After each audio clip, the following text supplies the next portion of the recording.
Welcome back to the Cryptoverse, everybody.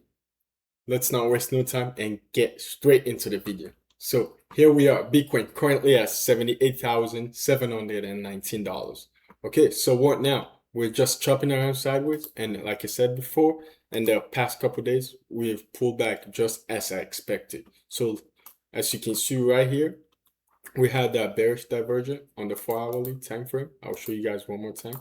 That's when you have a higher high and the candlesticks, and then a lower high in the RSI. So that's a bearish divergent. And then in terms of a bullish divergent, I'll show you guys it's this opposite way, vice versa. You have a lower,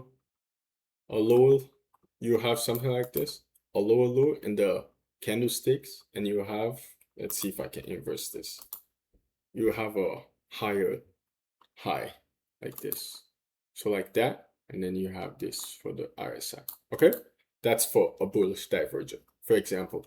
But that's that for Bitcoin. And don't forget, like I said before, the danger zone. I think Bitcoin is going to do this. In my opinion, we're going to chop, possibly dip a little bit down here, and then we're going to hit this danger zone, no matter what. In my opinion, Bitcoin is only gearing up, or some people say oiling up to hit this zone. Okay, so keep that in mind. I was one of those first people that come out here and tell you that Bitcoin is going to do this. So it's great gearing up, possibly to hit this danger zone. And when that day comes, I think we massively dump to the downside because it's going to be a massive resistance, in my opinion. But I can make myself clear here too. If Bitcoin do this and just hold up here and don't come down here or start doing something like this, then that's very bullish. That's a lot of strength being shown to the market if Bitcoin start doing something like that. So just keep that in mind, okay? For right now, what I'm saying just little chops. I'm not saying much in the market really. Just some chops, as you can see. Chop. I would say right here for me, it's a no trading zone. All this, it's a no trading zone. I did call the bull flag right here. Let's get rid of these. The bull flag right here. Even though it was a little messed up in my regard, but it was still something. It was just holding on to the line, and eventually we got a pump. So if you look long from the line, you make like a 5 to 6%, which is very good. And like a leverage, 10x leverage, that's about close to 60%. But that's that for Bitcoin. Not much going on really, like I've told you guys before, just chopping. But this week, the weekly close is going to be massive. You want Bitcoin to close above it. That's why I said again, if Bitcoin just pump up here and close above it, that's really, really bullish for it. And that's shown a lot and lots of strength for this market. So you want Bitcoin to do this, close above here, instead of going up here and then just weakening down and then start doing this. That's very bearish for the market. That will actually form a massive selling opportunity, for us to come all the way back down here. Yes, all the way back down here to mitigate these areas. You see these areas? To come mitigate. That will set up an area if Bitcoin do something like that. So just keep that in mind, okay? Now let's go to Ethereum. So here we are, Ethereum. Not much has changed really. Ethereum is still chilling on the line. Like I said before, all of these other cryptos are stronger than Bitcoin currently right now because they are above the weekly time frame where I want them to close. This is exactly how I want Ethereum to close. Oh, guess what? I've been saying this for the couple days now, almost a week now that I've been posting these videos every single day. And make sure you like and subscribe to the channel, by the way. Your boy is doing his best to post every single day and be consistent in this channel. I'll be giving you guys the best of it every single day. And then also check out my Kraken challenge, and I'll be posting it in there. So I'll do my best to not feel like Kraken challenge, but rather than that, let's continue with the video. So, like I said before, Ethereum, I want Ethereum, or I should say, we all should want Ethereum to close just like this. If this was not a 3-day time frame or basically a 4-day time frame, we will be happy right now. Because all I will keep warning you guys about is if Ethereum close like this, is this. Bam. And then guess what? Bam. To the upside. I'm straight up telling you right now, this is what Ethereum will do if this happens, or sometimes it doesn't have to be right away for the dump, we can Ethereum can just keep going higher, a little bit higher to fake some people and get more people in the market, or blah blah blah, and then of course from there anywhere up here somewhere we dump down here to mitigate some of this. We don't have to mitigate all of it, but at least mitigate 50% of this fair value. Yeah. Okay. So like it's about, let's see, about 25%. So you just do the math now. What's the half of 25%? You know that about 12.5%, right? You just do something like that. And yeah, just take Ethereum and dump it a little bit, like 12.5 or something. You know what I mean? Yeah. I can't even get it exact, but you get the point. Right there, perfectly, and then you pump it back up. So that's that for Ethereum. Just keep that in mind, okay? And now let's go to our Solana.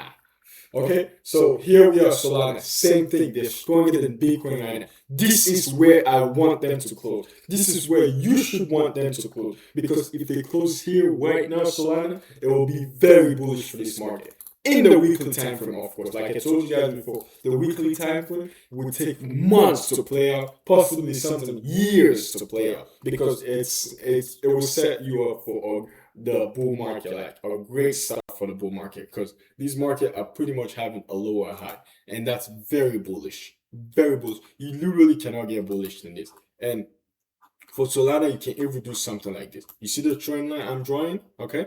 I'll show you guys how to draw a trend line. Like, I'm getting mastered at this. Like, you can do something like this, or you can do something like this for Solana. Okay. Or something like this. Let's do this one, just because this was the first one that popped up. Okay, so something like this. Right now you have Solana like this. Let's go drawing. So as you can see, a pump here, a dump here, pump here, a dump here, pump here. So possibly something like this. We don't have to come back all the way down here to dump. So I will go back a little bit.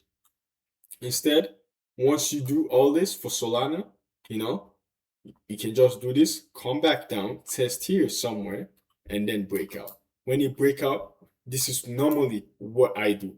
I mean, don't get me right now or wrong. I just target right up here, 886. And you see when that day comes, there is massive resistance up here, as you can see. Look at what we got. Two of these highs. Okay, so just keep that in mind. That's that for Solana. But you want this market to close just like this, nothing different. You want Solana to close just like this. Just tell the 3-day time frame to speed up already so it can close just like it. And Solana should not move down at all. And then let me give you guys a little warning. There is a massive triple top here forming, in case you're wondering. Okay, massive triple top. So, but the good news for this triple top is the next time we come, this is what we'll do. Just keep that in mind, and I'll warn you guys about it. When we come again, the next time we come, let's say we dip. The next time we come, we're gonna do something like this, chop, right there on the line, and then we bust through, and then we'll go much higher. Or the next time we come back to this line, like I said, the triple top line. Just keep this in mind. I'm gonna remind you guys again. We'll just do something like this. We'll go down and just bust through. We're not even gonna waste time there. So we only have those two options. The next time we come to this resistance, okay? So just keep that in mind.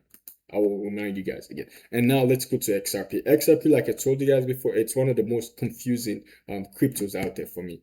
But I will just treat it the same way I treat all these cryptos, because most of these cryptos somehow, I don't know what kind of magic they're using in the chart, but all of them move exactly the same. I don't know why. Bitcoin pumped, of course, Solana has to pump. Ethereum has to pump. XRP has to pump. Why is that? I have no idea. But it says here that Bitcoin dominance is at 60%. It did the dump to the little bit. It's at 60%. Why is all of these cryptos still following Bitcoin? Whatever move Bitcoin does, they all do. I have no idea, but it says here 60%. I thought Bitcoin should be outperforming most of these cryptos like over 60%, but it's not showing it. It looks like all of these cryptos are actually outperforming Bitcoin over 60%, if you know what I mean. But let's go with that. Okay, let's go to Chainlink now. Chainlink, this is the little time frame I have for Chainlink. So if you're wondering, I'll say something like this in case this plays out, but we have to hold this trend line though. If we do not hold this trend line, we're going to dump in here. Of course, most of the time when we dump back in these trend lines, we see the low here, and we have to hold the low, of course. If we go lower, that's a new BOS, which means break of structure. Okay, so keep that in mind. So you want Chainlink to hold it. If we hold it, I think we go higher a little bit. But like I said before, Chainlink is one of those cryptos that have so much work to do. Just because, of course, it's a liquidity sweep. You can count Chainlink as, oh, Chainlink is the first crypto that has changed or that have got the change of character. But we won't really say it's a change of character because it was a liquidity sweep, right? But you can still use this concept, So right now, if you're a Chainlink guy that's wondering, oh, E, what should I do? Wait, sit in your bag, be patient, okay? I will tell you what to do. You wait for Chainlink, since Chainlink closed above here already, you wait for Chainlink to do something like this. Come back into this spot, mitigate, or Chainlink can even pull lower. Come back into here somewhere, mitigate, touch this line one more time, and then we pop. Okay, remember what I said before. You can use a line like this. This line will be touched in the future. I don't know when, 10, no, maybe hopefully not 10 years, but 1 or 2 years from now, maybe, or a couple months from now, it will be touched. So this is another line. Keep that in mind. Okay, so that's that for Chainlink. And now let's go to the menace of the whole crypto market that a lot of people use to buy crypto. Okay, the USDT dominance, but the USDT most of the time. But so this is where we are. Like I said before in the last video, make sure you go watch the last video, by the way. The USDT was going to play out something like this. I gave you guys two options. There's always two options I am going to give you in this channel. Okay, so just keep that in mind. We're going to play out bullish divergence as we have been playing it right here, as you can see, or um or else if we dump and get back here, there's a high possibility, of course. As you can see, we're far away from this trend line that I drew here. So the most possibilities come down here to the 6.77 percent, right? For the USDT. And then if we break it below there, of course, that will give us our new BOS. So just keep that in mind, which is a break of structure again. And I think we go lower because if the USDT do something like this, we're going back into it, and that's going to be more bearish for it. So as you can see, we're getting relief from the 4-hour time frame. I told you guys before, be careful now. And then, of course, what happened? We get out of there. We won't stay here forever. Get out of there. Now, it's time to go back down there. Who knows? Nobody knows, okay? We might go down there, we might not. But keep an eye for the daily time frame. I think we're still in there, yes, at 21. Of course, we can go slightly lower again to go give us a double bottom. That will be massive for the USDT. That means the crypto will be forming a bottom, okay? So keep that in mind, okay?